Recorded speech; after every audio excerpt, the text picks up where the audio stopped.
fazei-me um instrumento de vossa paz.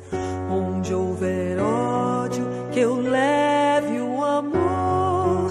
Onde houver ofensa, que eu leve o perdão.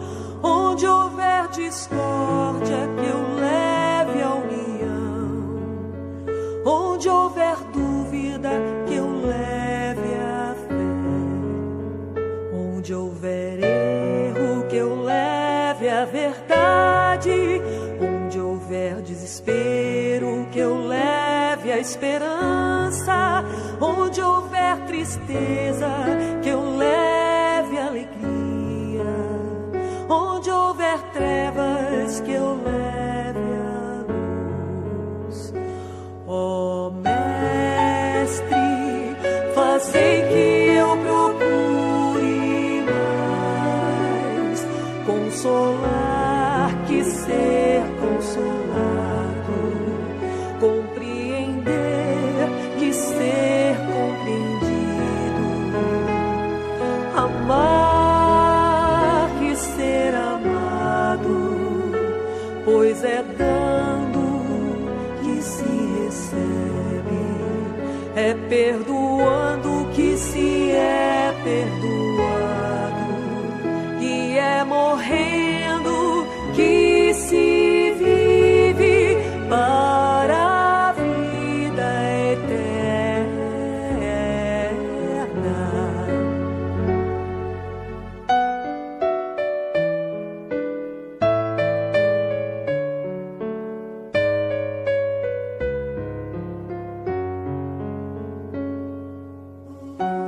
Senhor, fazei-me um instrumento de vossa paz. Onde houver ódio, que eu leve o amor. Onde houver ofensa, Senhor, que eu leve o perdão. Onde houver discórdia, que eu leve a união. Onde houver dúvidas, que eu leve a fé. Onde houver erro, Senhor, que eu leve a verdade. Onde houver desespero, que eu leve a esperança. Onde houver tristeza, Senhor, que eu leve a tua alegria. Onde houver trevas, permita, Senhor, que eu leve a luz.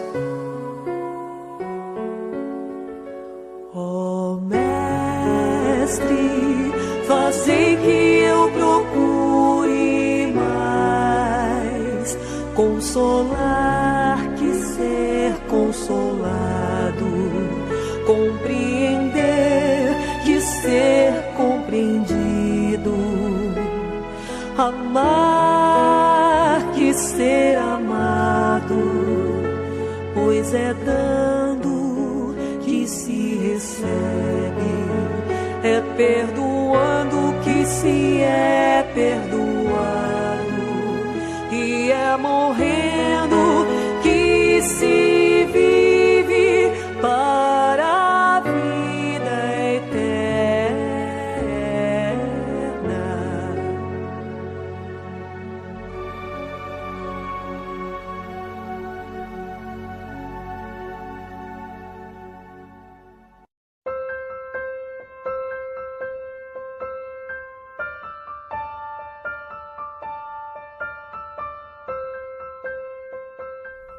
Ao Senhor Deus onipotente, suplicamos que envie para nos assistirem espíritos bons, que afaste os que nos possam induzir em erro e nos conceda a luz necessária para distinguirmos da impostura a verdade.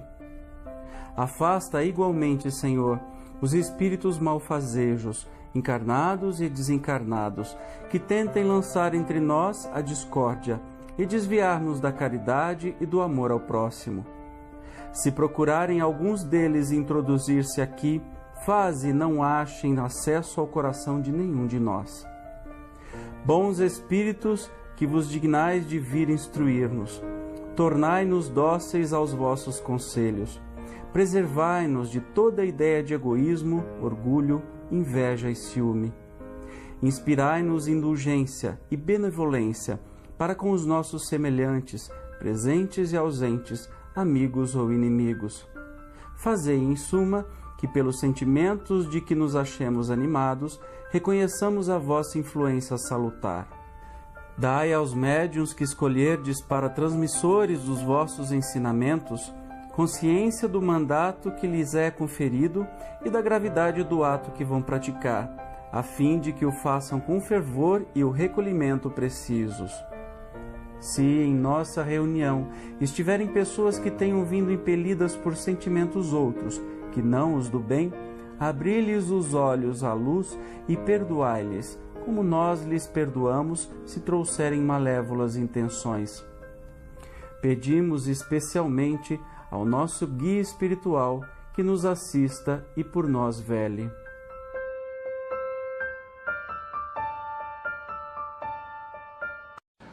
Boa noite a todos.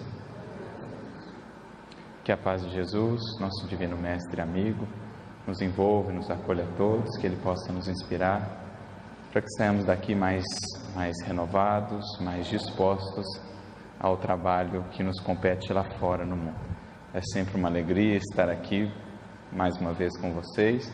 Que Jesus nos abençoe a todos nesta noite. Até pela proximidade da data tão marcante para o cristianismo, o Natal, nós acabamos por escolher refletir e meditar um pouco mais nessa noite, justamente no sentido espiritual dessa data.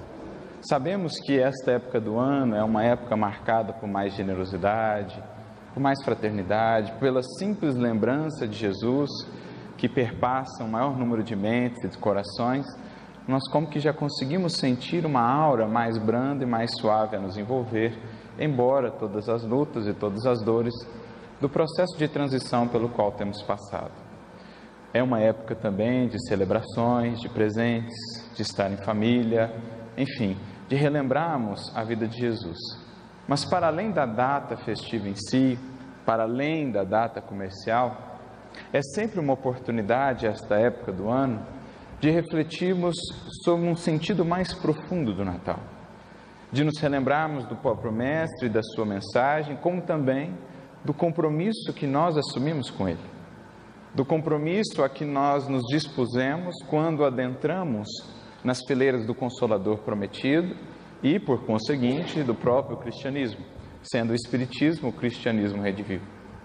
Dirá o Chico, falando acerca do Natal no Pinga Fogo, que o Natal é a oportunidade de reafirmarmos o nosso compromisso de cristianização de nós mesmos. E é nesse sentido que nós gostaríamos de refletir nesta noite, aproveitando para irmos além um pouco da data como ela é vista do ponto de vista terreno apenas, para adentrarmos em sentidos mais profundos e que possam agregar a nós ou nos estimular a novas conquistas e a novas realizações. E quem irá nos ajudar nesse processo é o benfeitor Humberto de Campos, o Irmão X, em uma mensagem sua muito interessante no livro Pontos e Contos, capítulo 37. Das várias perspectivas que nós temos sobre o Natal, pelos benfeitores que nos trouxeram mensagens através do Chico, das que pude ler até hoje, essa é uma das mais interessantes pela sua abordagem. Dirá Humberto de Campos que não é nenhuma abordagem sua, ele simplesmente serviu de repórter, de porta-voz, para uma abordagem que ele ouviu, que ele pôde acompanhar no mundo espiritual, quando um espírito mais elevado veio lhes esclarecer, lhes abrir novos horizontes quanto ao Natal. Por isso a mensagem se chama Natal Simbólico. Àqueles que depois quiserem rever, fica a nossa sugestão, porque ela realmente vai mais fundo no entendimento do Natal, mais ou menos como somos convidados a fazer também com o Evangelho. Não nos detendo no Evangelho ou nas passagens, nas lições que lemos do Evangelho apenas no aspecto histórico, apenas como a narrativa de um fato. Tudo que lá está no Evangelho, sejam as falas ou as lições de Jesus, como também qualquer acontecimento ou qualquer gesto, está profundamente revestido de um significado simbólico e espiritual. É isso que Emmanuel nos fala e mais do que isso, É isso que ele nos ensina com as suas mensagens, ajudando-nos a interpretar os ensinamentos de Jesus. Então, até mesmo os gestos, até mesmo os acontecimentos que nos pareçam mais singelos, têm uma significação profunda. É isso que Emmanuel nos ensinou e tantos outros trabalhadores dessa seara, seu Honório Onofre de Abreu, por exemplo, com um estudo minucioso, aprofundado do Evangelho, ajudando-nos a ir para além dos véus da letra, identificando realmente o Espírito que alimenta a nossa alma. E não é diferente com os acontecimentos em torno do Natal ou do nascimento de Jesus. Para além daqueles acontecimentos singelos, que por si só nos trazem profundas lições de humildade, de singeleza, de simplicidade, de esperança, para além disso, há uma perspectiva para a qual podemos olhar para o Natal que nos interessa muito. Porque é uma perspectiva em que esse Natal agora vai ser enxergado não somente como acontecimento histórico, mas como algo a acontecer dentro de mim.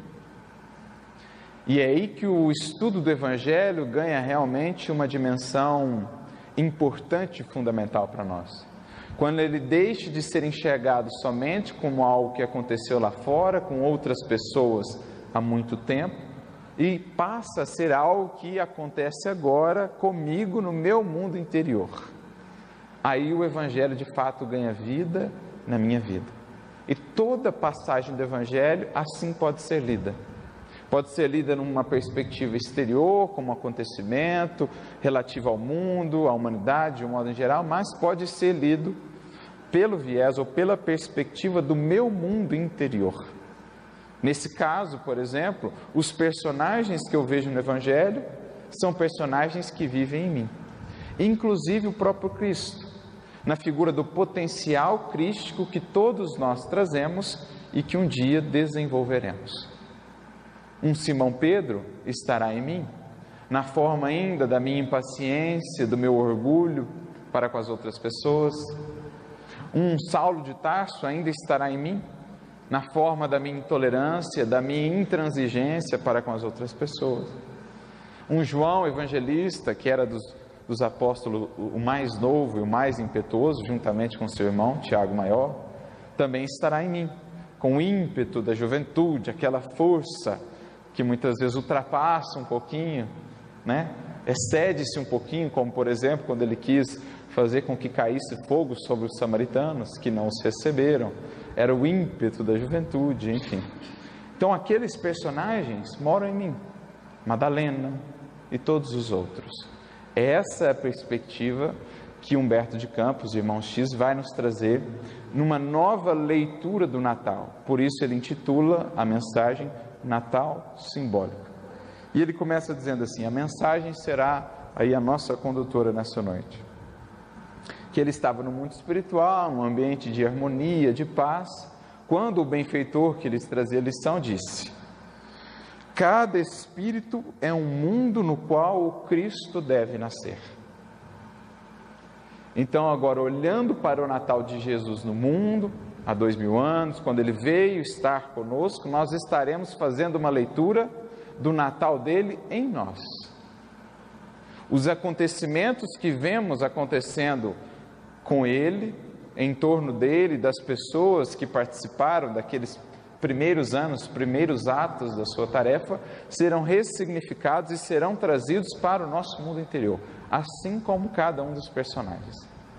Porque é esse o Natal que efetivamente importa. Sem esse Natal, os natais do mundo passarão um após o outro, como os anos novos virão um após o outro, sem uma efetiva renovação da alma. Como dirá Emmanuel, uma bonita mensagem sua, intitulada O Natal do Cristo, no livro Antologia Mediúnica do Natal: se Jesus não nascer e não crescer na manjedoura de nossa alma, em vão os anos novos se abrirão iluminados para nós. Porque não saberemos aproveitá-los. Todo ano que chega vem repleto de recursos e de oportunidades. Todo ano novo que chega pode e deveria ser um ano bom, porque Deus sempre envia os recursos para que todo ano seja um ano bom. A questão é o nosso aproveitamento. E é por isso que ele diz, se Jesus não nascer e crescer em nós, em vão anos novos, oportunidades novas, encarnações novas virão, porque estaremos sendo os mesmos, incapazes ainda de enxergar todos os recursos que Deus coloca em nossos passos para nos auxiliar e para nos impulsionar na senda da evolução. Então agora ele já dá o tom. Vamos refletir no Natal em você, em cada um de nós, porque cada espírito é um mundo à parte, é um universo à parte, onde o Cristo deve nascer e crescer. Fora loucura esperar a reforma do mundo sem o homem reformado. Jamais conheceremos povos cristãos sem edificarmos a alma cristã. E é isso que muitas vezes confundimos quando tratamos, por exemplo, na doutrina espírita, da transição planetária, da regeneração. Acreditando que será um trabalho que não demandará de nós tanto esforço assim, que outros espíritos virão e farão o trabalho, que outra geração virá e fará o trabalho. Mas a ideia de nova geração que Kardec trabalha, que não é nova, o próprio apóstolo Paulo já havia trabalhado isso em suas cartas, a ideia não é uma nova geração na idade, a ideia é uma nova geração no sentido de espíritos renovados. E para ser um espírito renovado, não importa a idade do seu corpo. Você pode ser jovem, você pode estar na madureza, você pode estar na velhice. É sempre tempo de se renovar, de se reconstruir. Isso é nova geração. São espíritos que se transformaram, que se renovaram à luz do ideal, do arquétipo, do modelo que é Jesus. Essa é a nova geração. Não são só os jovens, as crianças que estão nascendo. Muitas vezes se confunde.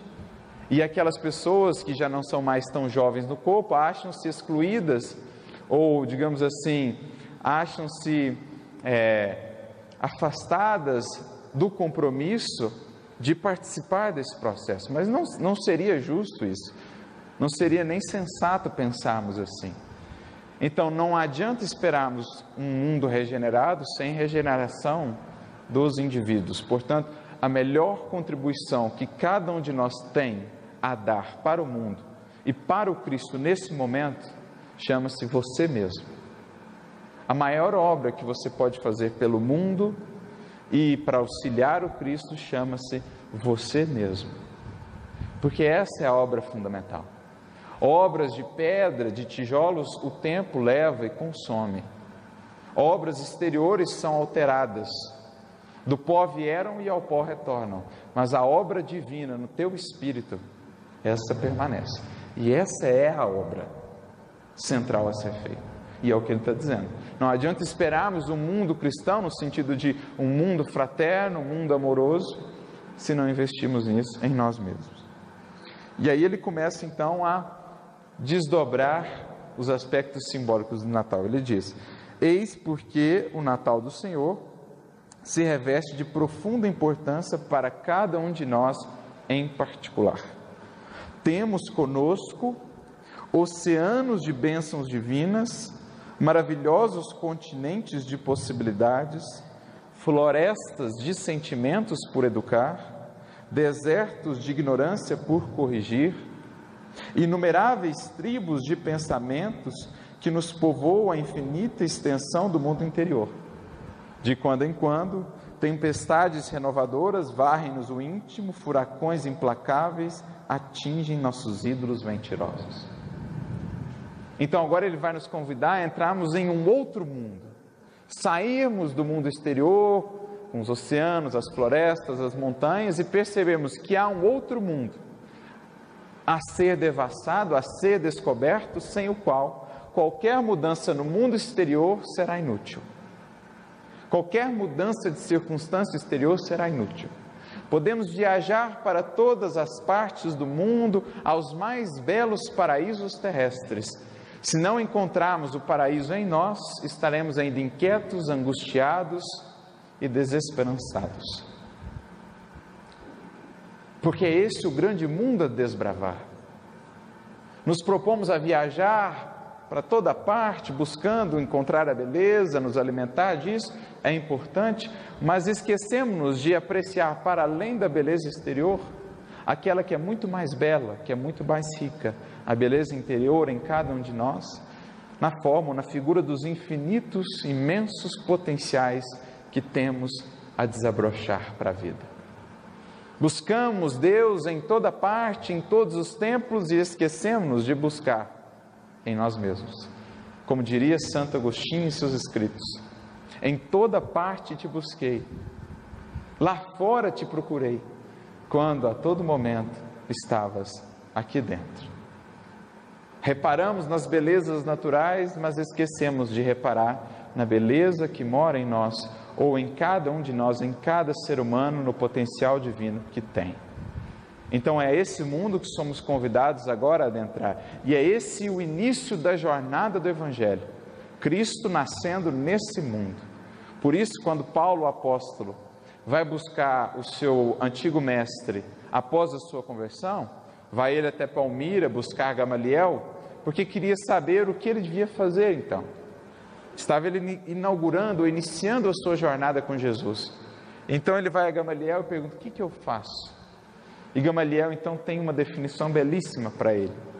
Ele lhe diz: Paulo, à época Saulo ainda, em minhas reflexões solitárias, cheguei a compreender que adaptarmos-nos ao Evangelho é descobrir um novo país, cuja grandeza se perde no infinito da alma. Então, adaptarmos-nos ao Evangelho é entrar nesse país, nesse mundo infinito, grandioso, porém, para a grande maioria de nós, ainda desconhecido. Buscando essas tribos de pensamentos a serem transformados, essas florestas de sentimentos a serem educados, esses oceanos de potenciais a serem trabalhados. Isso é inaugurar a jornada do Evangelho. É abrir espaço, enfim, para o Natal, o nascimento do Cristo em nós. Por isso ele começa com essa perspectiva. Quantas vezes, acrescenta ele, o interesse egoístico foi o nosso perverso inspirador. Examinando a movimentação de nossas ideias próprias, verificamos que todo princípio nobre serviu de precursor ao conhecimento inicial do Cristo. Então agora ele começa a fazer os paralelos, o que aconteceu no mundo exterior com o que acontece no mundo interior. Então o que aconteceu no mundo exterior? Tivemos aqueles que foram os precursores do Cristo, espíritos que vieram em todos os povos e culturas, trazendo uma parte da mensagem a fim de preparar o terreno para a vinda dele, o grande mensageiro. Então 500 anos antes de Jesus, numa sincronia aparentemente aleatória, mas que não é, porque há um planejamento em tudo isso, 500 anos antes do Cristo, nós temos Sócrates na Grécia, Buda no Nepal e Confúcio na China. 3 dos maiores mestres que encarnam quase ao mesmo tempo, 500 anos antes de Jesus, para dar alguns fundamentos, algumas bases, para depois a vinda do próprio mestre. Então são os precursores. O que ele está dizendo aqui é que nós também temos os precursores. Antes de fato entrarmos num contato mais profundo com Jesus, tivemos aqueles que nos trouxeram princípios nobres. Já ouvimos falar de alguns pensadores, de alguns mestres, de alguns filósofos que foram aos poucos preparando o nosso coração para o advento um dia do Evangelho. A expressão mais profunda, mais pura da lei divina na vivência que Jesus nos exemplificou. Então nós tivemos também os nossos precursores, aqueles que aos poucos foram nos orientando, nos preparando para um dia estarmos mais aptos a entender e acolher Jesus, os precursores. E aí ele começa desdobrando, né? Ele prossegue desdobrando. Verificou-se a vinda de Jesus numa época de recenseamento. Então estava tendo um recenseamento na região da Judéia, Davi havia se dirigido a Belém, sua cidade natal, para participar do recenseamento. Esse é o fato, o acontecimento exterior. Mas o que isso representa no nosso mundo exterior? Agora ele explica. Alcançamos a transformação essencial justamente em fase de contas espirituais com a nossa própria consciência, seja pela dor ou pela madureza de raciocínio. Em outras palavras, Jesus encontra espaço para nascer em nós quando nós estamos também passando por um recenseamento. Quando os antigos valores pelos quais pautávamos a nossa vida já não mais nos satisfazem. Quando os antigos objetivos, ideais já não mais saciam a nossa alma. Quando começamos a nos questionar, a nos recensear internamente, perguntando: o que realmente eu busco? Será que o que eu estou buscando está de fato me trazendo a paz, a harmonia, o equilíbrio que eu tanto anseio? Então é quando eu começo a fazer as perguntas fundamentais, um senso interior, que Jesus nasce em mim, ou encontra espaço para nascer. Veja só que bonito. Até nisso Jesus pensou, na simbologia do Evangelho.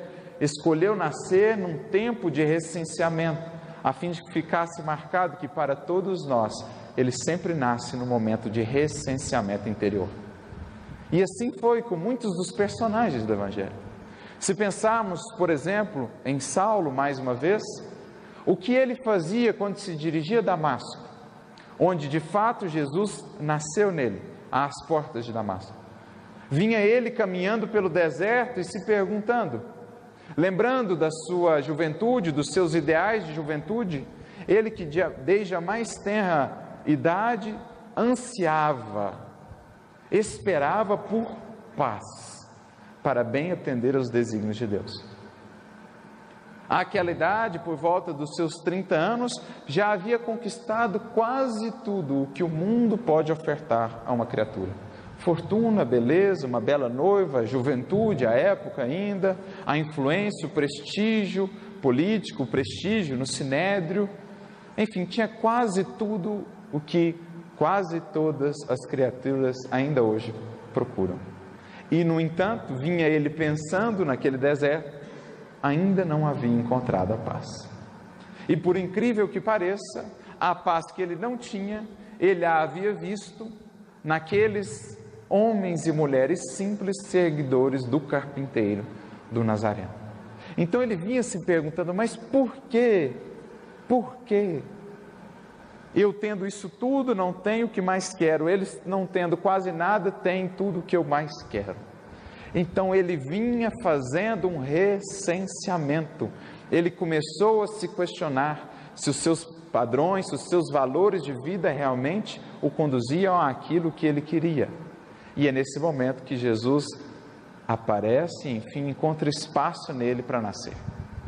Como também Maria Madalena, que levava uma vida de prazeres, que levava uma vida, digamos assim, de muitas riquezas, porque era adornada, bajulada por homens poderosos, mas que em meio a tudo aquilo não conseguia encontrar saciedade ao seu coração, que tinha sede de algo mais verdadeiro. Então ela estava também naquele momento de crise, de questionamento, de recenseamento, quando ela ouve falar de um tal Nazareno, que prometia um amor verdadeiro, um reino eterno e duradouro. Ela aceita o convite, vai até ele e enfim encontra o que nada daquilo no exterior a tinha podido dar. Jesus, com o seu amor, fez com que ela pudesse encontrar o que tanto esperava. Ela também estava em recenseamento. E assim é na nossa vida. Quando de fato paramos e começamos a nos questionar, quem sou eu? O que eu estou fazendo? Por que estou buscando isso? Aonde eu quero chegar? Qual a minha meta primordial de existência? É aí que começamos a nos abrir para que Jesus possa de fato adentrar, nascer em nosso coração. Não havia lugar para o Senhor. Então foi difícil encontrarem ali José e Maria um lugar em que ele pudesse nascer. Isso do ponto de vista exterior e internamente, nunca possuímos espaço mental para a inspiração divina, absorvidos de ansiedades do coração ou limitados pela ignorância. Então há milênios, o Cristo quer nos amparar, quer nos inspirar, quer adentrar o mundo interior do nosso espírito. No entanto, absorvidos que estamos, fechados ainda à inspiração do alto, como aconteceu no nascimento de Jesus, são poucos aqueles que de fato podem recebê-lo, acolhê-lo.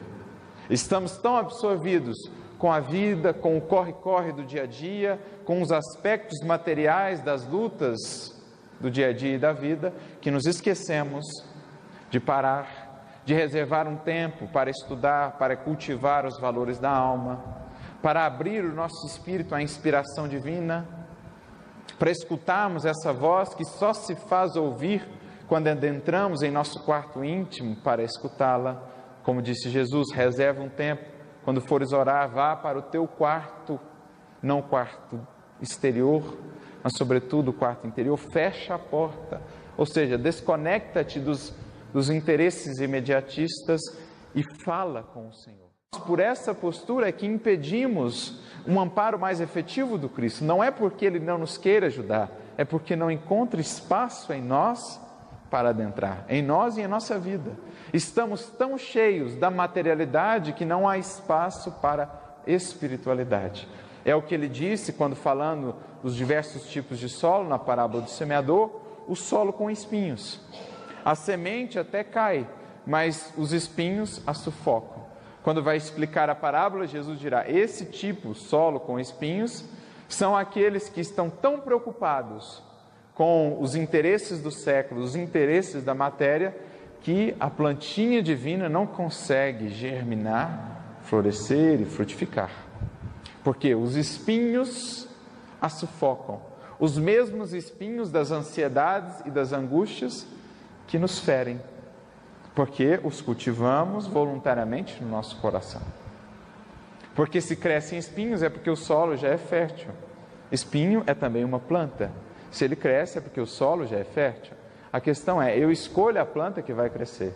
Ou eu escolho cultivar espinhos, quem vive só para a matéria escolhe cultivar espinhos, porque viver só para a matéria é cultivar aflições, decepções, desilusões a todo instante.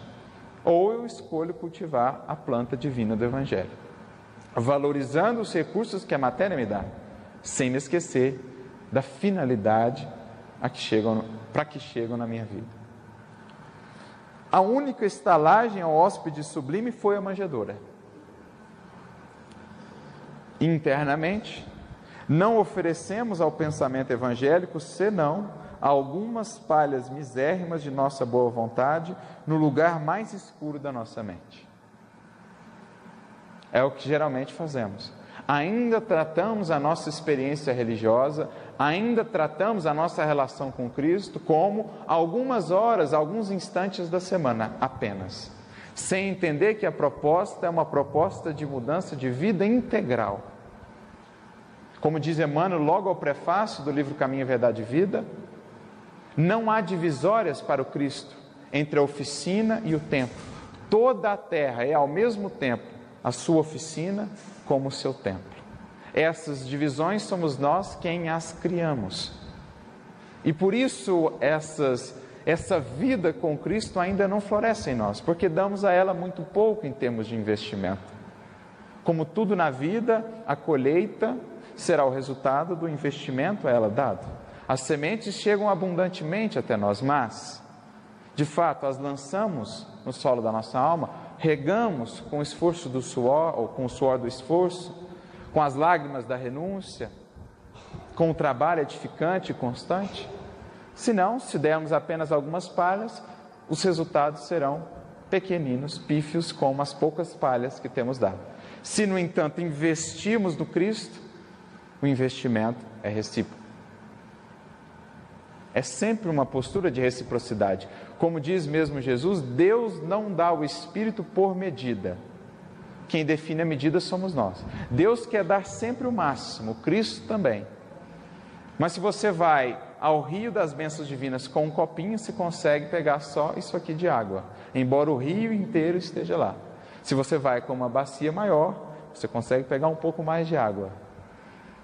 É isso, Deus não dá o Espírito por medida, o rio abundante de bênçãos está lá, acessível a todos, cada um define o tamanho do recipiente.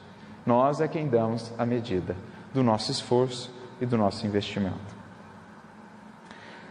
surge o infante celestial dentro da noite. Então Jesus nasceu de noite, ele poderia ter nascido de dia, mas até nisso há uma lição. Internamente, quase sempre não sentimos a bondade do Senhor, senão no ápice das sombras das nossas inquietações e falências.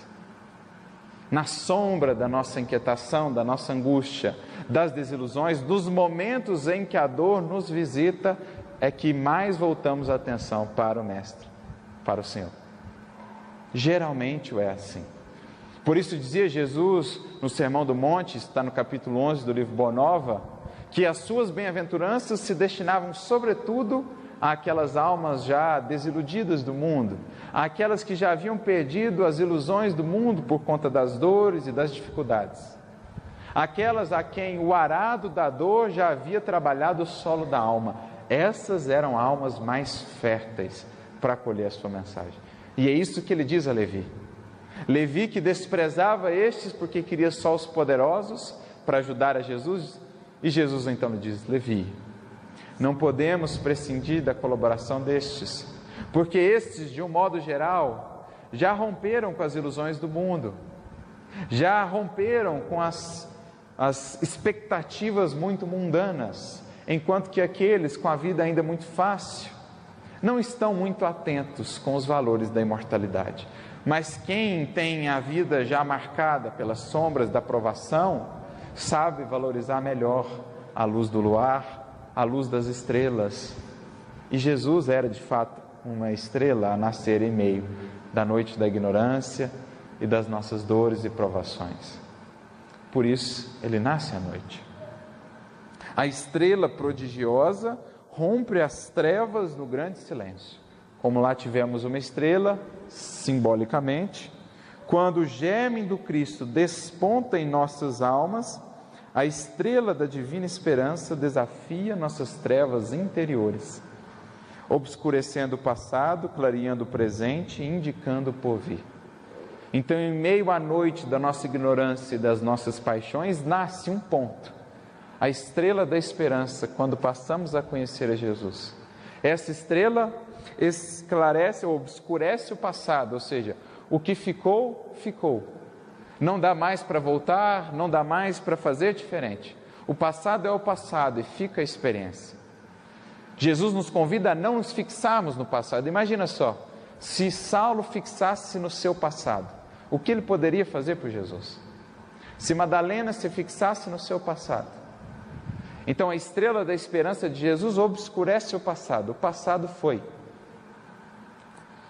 Clareia o presente, ajuda-nos a enxergar melhor onde estamos, o que precisamos, e mais do que isso, e mais importante, indica o porvir. Essa estrela do Cristo, da esperança que o Evangelho acende a nossa alma, em nossos caminhos, funciona agora como farol em meio à noite densa. Como farol que guia o barco da nossa existência em meio à noite e às tempestades em direção de um porto seguro e confortador. Então a estrela da esperança que desponta em nossa mente a partir do conhecimento do Evangelho, obscurece o passado, clareia o presente e mostra o porvir, o futuro. Animais em bando são as primeiras visitas do enviado celeste. É interessante, os animaizinhos foram os primeiros a se aproximar. Olha a perspectiva que o benfeitor vai trazer. Na soledade da nossa transformação moral, em face da alvorada nova, os sentimentos animalizados de nosso ser são os primeiros a defrontar o ideal do Mestre. Então aquela luz nova que nasce em nós atrai primeiramente os nossos sentimentos animalizados, as nossas paixões a serem transformadas, como vemos lá na questão 907, 908 de O Livro dos Espíritos, quando Kardec e os Espíritos vão falar sobre as paixões e vão compará-las a um corcel. As paixões são a nossa animalidade, não precisam ser removidas, precisam ser disciplinadas, porque o corcel, quando governa, pode nos levar ao abismo. Porém, quando é governado, é o que nos dá a força para fazer o trabalho que precisamos. Por isso, dirão os Espíritos a Kardec, As paixões não são más em si mesmas, são um problema quando passam a governar. Com Jesus, somos convidados a pegar esses animais, essa animalidade interior e agora colocá-la a nosso serviço. As forças e as potências da nossa alma colocadas a serviço do progresso do nosso ser. Como dirão os espíritos a Kardec, as paixões decuplicam as forças do homem. Então, o nosso corcel precisa aproximar-se do Cristo a fim de ser domesticado, para estar agora a serviço do progresso espiritual. É isso que está representado naqueles animaizinhos que rodearam o menino nascente. Chegam os pastores que se envolvem na intensa luz dos anjos que velam o berço divino. Então, depois dos animaizinhos, os pastores, os simples e humildes pastores. Dirá o benfeitor: nossos pensamentos mais simples e mais puros aproximam-se da ideia nova, contagiando-se da claridade sublime oriunda dos gênios superiores que nos presidem aos destinos e que se acercam de nós, afugentando a incompreensão e o temor. Então, tudo que era de mais nobre, de mais simples em nós, como que agora se aproxima desse novo ideal, começa a gravitar em torno disso e, de fato, começa a colocar-se a serviço disso. A simplicidade, a humildade, os pensamentos de simplicidade e de humildade são aqueles que melhor se aproximam do Evangelho e do Cristo, porque são os simples e os humildes que melhor entendem o espírito da mensagem do Cristo. Por isso ele dizia em Mateus capítulo 11: graça te dou, meu Pai, porque ocultaste estas coisas aos sábios e aos entendidos e as revelaste aos pequeninos. Os pequeninos, os pastores, os simples, são os primeiros a serem atraídos por Jesus, porque melhor entendem. Assim também dentro de nós. Jesus reanima ou reaviva em nós a busca pela simplicidade, que é um caminho de felicidade. A busca por aquilo que é humilde, porque sem humildade não há vida cristã de fato. Em escolhendo nascer numa manjedoura, em escolhendo como primeira lição do Evangelho uma manjedoura, Jesus está dizendo: a base, o ponto de partida de uma vida cristã é a humildade, a simplicidade. O berço da vida com Cristo é o berço da humildade e da simplicidade. Sem isso, não há vida de fato com Cristo. Cantam milícias celestiais. Os anjos cantavam. O que representa? No instante da nossa renovação em Cristo, velhos companheiros nossos, já redimidos, exultam de contentamento na esfera superior, dando glória a Deus e bendizendo os espíritos de boa vontade. Como outrora os anjos comemoraram, quando cada um de nós, de fato, abre espaço para que o Cristo nasça em si, vários anjos, vários benfeitores comemoram, se alegram. Espíritos que talvez te acompanham por séculos, que estão repletos agora de alegria por verem, finalmente, você se aproximar do Cristo. Abrir o seu coração, a sua alma, o seu mundo, para que o Cristo possa enfim nascer. Por isso, as milícias celestiais, os anjos cantavam. Os teus benfeitores que se alegram em vê-lo buscar a Jesus. Divulgam os pastores a notícia maravilhosa, começam a espalhar. Nossos pensamentos, felicitados pelo impulso criador de Jesus, comunicam-se entre si, organizando-se para a vida nova. Então, nosso mundo interior é contagiado. Um simples investimento no bem, um pouco de investimento no bem, começa a nos contagiar e cada vez queremos mais fazer, mais realizar, porque a sensação de vivermos, de vibrarmos no bem, é uma sensação indescritível. É uma sensação que, uma vez experimentada, nunca mais conseguimos esquecer. Uma vez que saboreamos do doce mel do amor de Jesus, tudo mais parece amargo, perto da grandiosidade daquele sentimento. Então tudo começa a se contagiar internamente em nós, não só em nós como aos outros. Passamos a contagiar com a nossa alegria, com a nossa esperança também os outros que vivem ao nosso redor. É o que os pastores faziam ali, divulgando a mensagem. Surge a visita inesperada dos magos, o que significa, sentindo-nos a modificação, o mundo observa-nos de modo especial. Então agora o mundo passa a nos observar, mas como ele está diferente? Como ele mudou? Antes ele tinha esses valores, esses ideais. O que aconteceu com ele? O que mudou nele? Que agora ele tem outros valores, outros ideais. Ou seja, a partir do momento em que nos filiamos nas fileiras do cristianismo, passamos a ser observados por encarnados, por desencarnados. Como dizia o apóstolo Paulo, uma nuvem de testemunhas nos observa, realçando para nós o compromisso e a responsabilidade que temos com a exemplificação. Somos agora cristãos, discípulos de Jesus, e muitas vezes o evangelho que os nossos irmãos irão ler não será o dos textos, mas será aquele da nossa vida. Daí a importância, o comprometimento em de fato vivermos essa mensagem. Os servos fiéis, como Simeão é aquele que recebe ou que vê Jesus no templo com 8 dias e que diz: agora despede em paz o teu servo, Senhor, porque já os meus olhos viram a salvação. Então os servos fiéis, como Simeão, expressam grande júbilo, mas revelam apreensões justas, declarando que o menino surgira para a queda e elevação de muitos em Israel. Ele diz: este menino veio para a queda de muitos e elevação de outros. O que isso representa internamente? Acalentamos o pensamento renovador no recesso da alma para a destruição dos nossos ídolos de barro e o desenvolvimento dos germes de espiritualidade superior.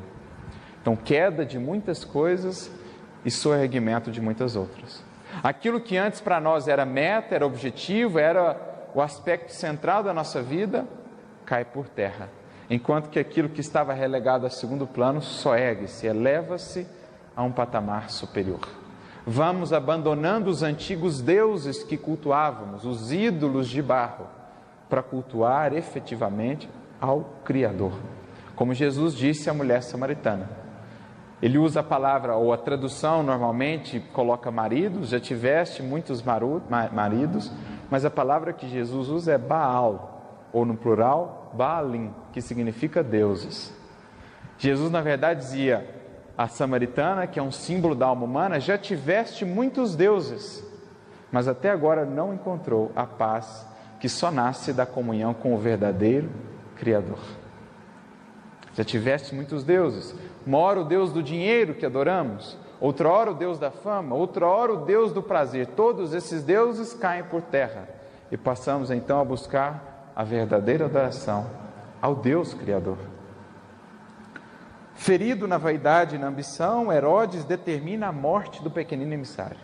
Então Herodes, quando sabe que ele havia nascido, já procura meios de eliminá-lo. A ignorância que nos governa desde muitos milênios trabalha contra a ideia redentora, movimentando todas as possibilidades ao seu alcance. Então Herodes é o símbolo do egoísmo e do orgulho que ainda imperam em nosso mundo interior e que vão fazer de tudo para matar a ideia nascente da Boa Nova. Por isso dirá Jesus: eu não vim trazer paz, mas a divisão. Inicia-se então uma grande luta interior, como dirá Emmanuel, contra a aspiração bruxuleante do bem. Como uma pequenina vela, nós temos milênios de sombra a vencer. E essa sombra tudo fará para apagar a pequenina vela que começa a acender. Por isso fala-nos Jesus dessa divisão, dessa espada que ele veio trazer. Não uma espada de luta com os outros, mas a espada da luta interior. Por isso fala-nos tanto Paulo, que passou por esse processo do bom combate. Não o combate com os outros, mas o grande combate interior a ser travado. Entre os velhos hábitos infelizes, entre as velhas paixões inferiores e os novos ideais que estão por nascer. Todos nós enfrentaremos essa multidão a resistir-nos internamente. Quando Zaqueu quis ir em direção a Jesus, encontrou uma multidão a bloqueá-lo. Quando a mulher hemorroísta quis ir em direção a Jesus, encontrou uma multidão a bloqueá-la. Quando o cego de Jericó quis ir em direção a Jesus, encontrou uma multidão a impedi-lo. Essa multidão é o símbolo da multidão de pensamentos e sentimentos que tentarão nos impedir de chegar a Jesus. Conserva-se Jesus na casa simples de Nazaré. Jesus passa a infância na casa simples de Nazaré. A nos dar uma lição. Qual lição? Nunca poderemos fornecer testemunho à humanidade antes de fazê-lo junto dos nossos, elevando o espírito do grupo a que Deus nos conduziu. Quer começar a servir Jesus? Começa pelos mais próximos dos próximos. E aqui eu me recordo do endemoniado de Gerazeno, narrado no capítulo 5 do Evangelho de Marcos. Quando ele foi curado por Jesus, ele se propôs a segui-lo. Queria largar tudo para seguir a Jesus. Então Jesus lhe diz: não, volta para os teus e anuncia quão grandes coisas o Senhor te fez e como teve misericórdia de ti. Em outras palavras, quer me seguir? Começa pela sua casa. Começa pelos mais próximos. Porque não estás ali por acaso, não estás junto deles por acaso. Sem testemunhar junto deles, não conseguirás testemunhar junto ao mundo. Sem construir a paz entre quatro paredes, não conseguirás ser um pacificador do mundo. Por isso diria Madre Teresa de Calcutá: quer ajudar a humanidade? Volte para a sua casa e ame a sua família. Não que não devamos fazer o trabalho lá fora, não que não devamos estender esse amparo para além das paredes de nossa casa, mas muitas vezes queremos estender para além das paredes sem antes fazê-lo nas paredes de casa. É o que Jesus exemplificou vivendo na casa simples de Nazaré até o início da sua missão pública. E já encaminhando-se para a final, prossegue o benfeitor: trabalha o pequeno embaixador numa carpintaria. Então pensa só, o governador espiritual do orbe, aquele que detém o cetro da governança do nosso planeta, ao encarnar, não tirou férias, não deixou de trabalhar. Foi a uma carpintaria para exemplificar o quê? Em toda a realização superior, não poderemos desdenhar o esforço próprio. Então não há construção desse reino sem trabalho pessoal. Não é Deus sozinho que faz a obra da nossa salvação. É o nosso esforço amparado pelo auxílio divino que constrói a salvação. É um trabalho em equipe, uma parceria, criatura, criador. Auxilia-te e o céu te auxiliará, te ajudará. Mais tarde, o celeste menino surpreende os velhos doutores. Jesus dialogando com os velhos doutores, o que representa? O pensamento cristão entra em choque desde cedo com todas as nossas antigas convenções relativas à riqueza e à pobreza, ao prazer e ao sofrimento, à obediência e à mordomia, à filosofia, à instrução, à fé e à ciência. Ou seja, o Evangelho, o Cristo em nós, começa a questionar os antigos padrões e valores. O sofrimento, para mim, que antes era enxergado apenas como algo a ser rechaçado, eu tomo agora como uma experiência de aprendizado. A dificuldade financeira, que era algo apenas para me lamentar antes, eu tomo agora como uma lição, uma oportunidade de aprendizado. Até porque passo a enxergar a riqueza de um novo prisma. Com Jesus, com o Evangelho, com o Espiritismo, rico é aquele que tem menos necessidades. Então todos esses conceitos começam a ser revistos. O que é alguém rico? É alguém que tem um monte de dinheiro? Quantos desses não são mais pobres do que os mais pobres no mundo? Como disse certa feita o Chico, após um pai que veio procurá-lo, havia perdido o filho em condições dolorosas, um filho jovem, havia perdido em acidente, e ofereceu toda a fortuna do mundo para que o Chico pudesse receber uma mensagem. O Chico conversou com ele por um bom tempo. Ao final, quando ele saiu, um amigo chegou e perguntou: nossa, Chico, mas esse homem é um dos homens mais ricos do Brasil. Ei, meu filho, ele é tão pobre, mas tão pobre que ele só tem dinheiro. O que é riqueza? Quem que era mais rico, o Chico ou o homem lá que foi procurado? Então Jesus começa a desafiar os velhos doutores, as velhas concepções que tínhamos, e passamos a ver o mundo de um modo diferente. Trava-se então, dentro do nosso mundo individual, a grande batalha. E então ele conclui: aqui termino as minhas humildes lembranças do Natal simbólico. Segundo observais, o Evangelho do Nosso Senhor não é livro para os museus, mas roteiro palpitante da vida. É esse o sentido que gostaríamos aqui de deixar para que possamos meditar um pouco mais além do simples acontecimento exterior e perguntar a cada um de nós intimamente no coração: será que de fato já tem espaço em minha alma para que Jesus possa nascer e efetivamente habitar? Até então, natais e anos novos virão um após o outro, sem a necessária e devida mudança que todos precisamos passar. Então, que Jesus nos abençoe a todos e um Feliz Natal com Cristo, não só fora, mas sobretudo dentro de nós, a todos vocês. Muita paz.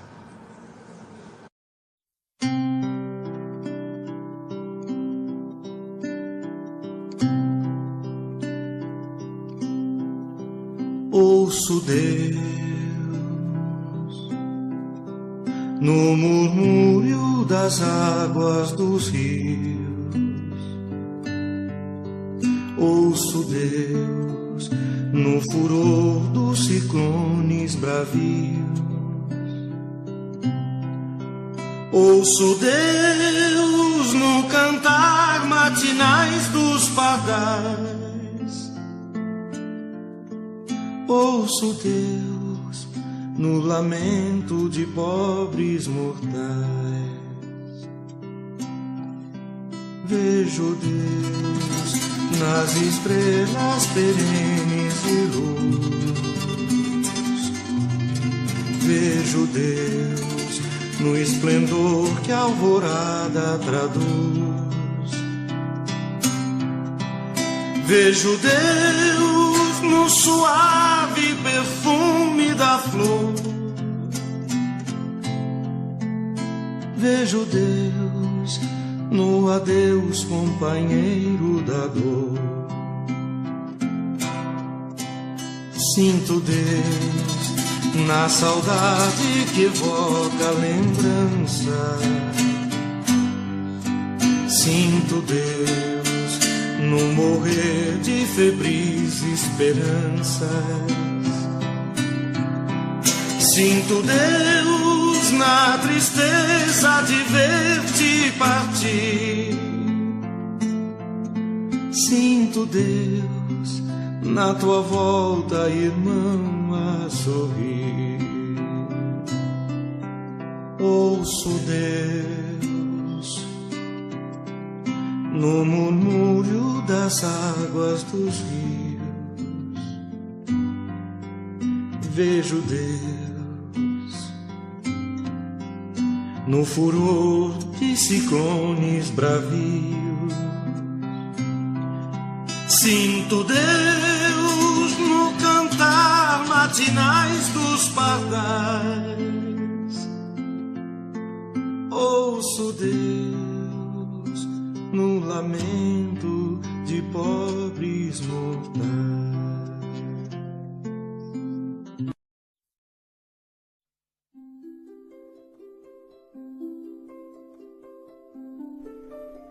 Passe virtual.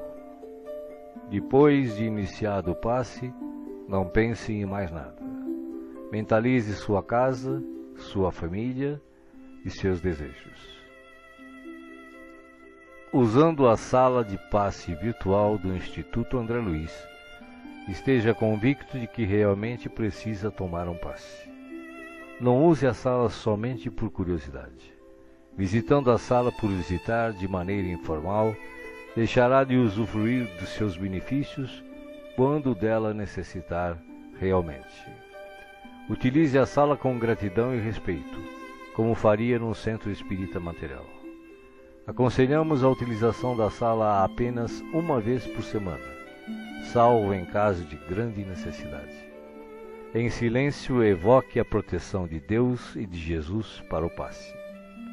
Desejando, após a invocação, rogue também o concurso do seu anjo da guarda ou dos espíritos superiores com os quais tenha maior afinidade. Procure afastar de sua mente quaisquer pensamentos negativos. Respire fundo, pausadamente, com calma e confiança. Prepare-se para orar. Ore com Jesus. Pai nosso, que estás no céu, santificado seja o teu nome. Venha a nós o teu reino, e seja feita a tua vontade, assim na terra como no céu. O pão nosso de cada dia dá-nos hoje. Perdoa as nossas dívidas, assim como nós perdoamos os nossos devedores. Não nos deixeis cair em tentação, mas livrai-nos do mal. Porque teus são o reino, o poder e a glória para sempre. Assim seja. Vamos dar início ao passe. Como as folhas envelhecidas se desprendem das árvores, deixe os sentimentos que já não servem mais se soltarem de você suavemente, mas de forma inexorável. Pequenos pontos de sofrimento e que se chamam amargura, tristeza, raiva, decepção, se vão de sua mente um a um para não mais voltar. O vento da vida leva-os para longe sem que possam retornar e refazer o vínculo pernicioso. Pouco a pouco a árvore de suas emoções vai se esvaziando de negatividade até mostrar-se limpa e pronta para a renovação.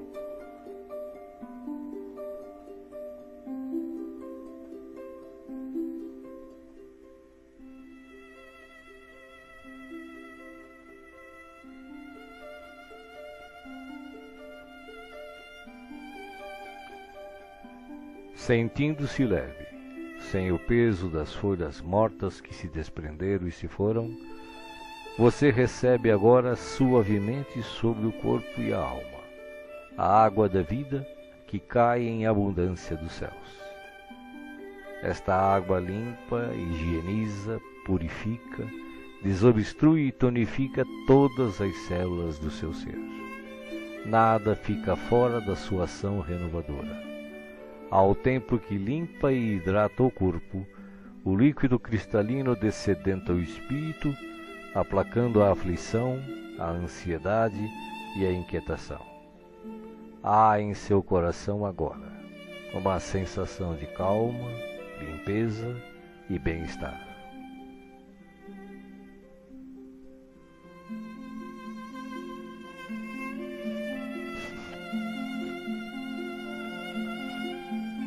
Um leve frio, e eis que o sol de Deus surge para aquecer e aconchegar.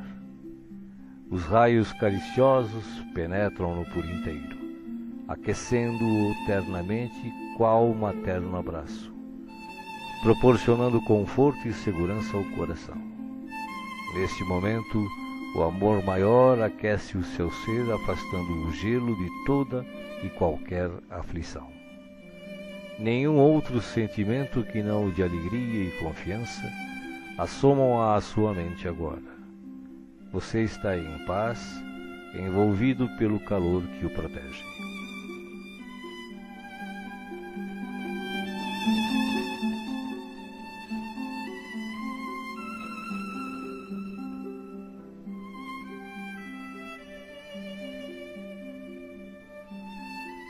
Do coração da vida, flores perfumadas para você.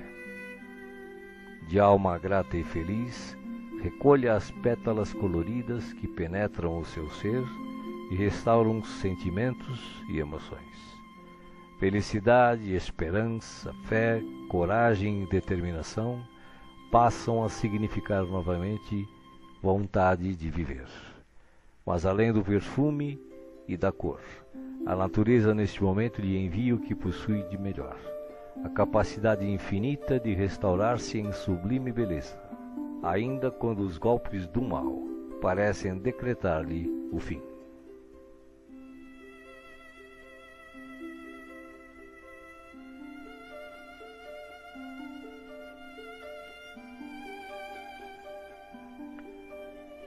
As mãos divinas estão repletas de luz. Suavemente a luz transborda e se derrama sobre você, como cascata dourada de indizível e ignota essência. A alma, pouco a pouco, se impregna de doce felicidade, permitindo o renascimento íntimo dos mais nobres propósitos de elevação, progresso e realização. Banhado em sublime força, você se entrega profundamente ao doador da luz, absorvendo as energias que darão a partir de agora novo e abençoado impulso ao seu viver.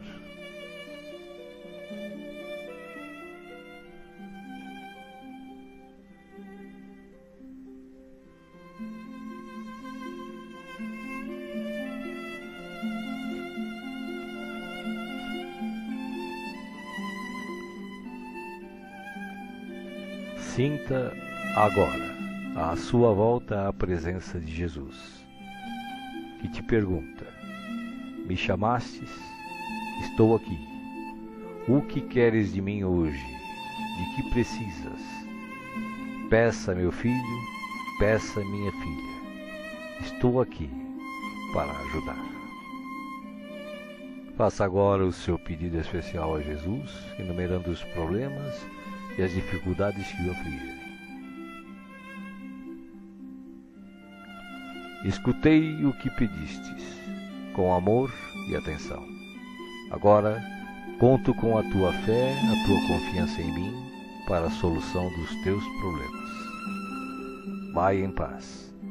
Te acompanharei com os olhos, não te perderei. Creia em Deus, creia também em mim. Estarei com você todos os dias, até o fim. Seja feliz. Deixo-vos a paz, a minha paz vos dou. Não vou-la dou como o mundo a dá. Não se turbe o vosso coração. Crede em Deus, crede também em mim. Não se turbe o vosso coração, nem se atemorize. Eu sou o caminho e a verdade e a vida. Ninguém vai ao Pai a não ser por mim. Os bons espíritos, os espíritos puros e as falanges de luz também enviam a você agora as melhores emanações de paz, saúde, alegria e refazimento, do mais altos desde as mais belas cidades espirituais até a morada dos anjos, em uníssono com o Criador, uma radiosa luz o envolve plenamente. Você não está só. O universo inteiro pulsa o amor de que se constitui, e este amor quer tocá-lo agora, em toda a sua plenitude, para que os problemas, as dores, as enfermidades e as dificuldades em geral sejam afastadas em favor da sua paz e renovação. Você está recebendo vida, vida em abundância. Guarde-a no coração.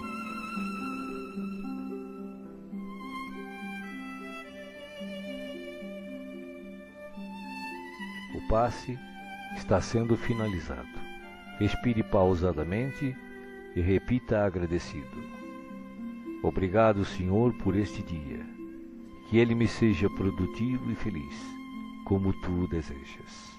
Assim seja.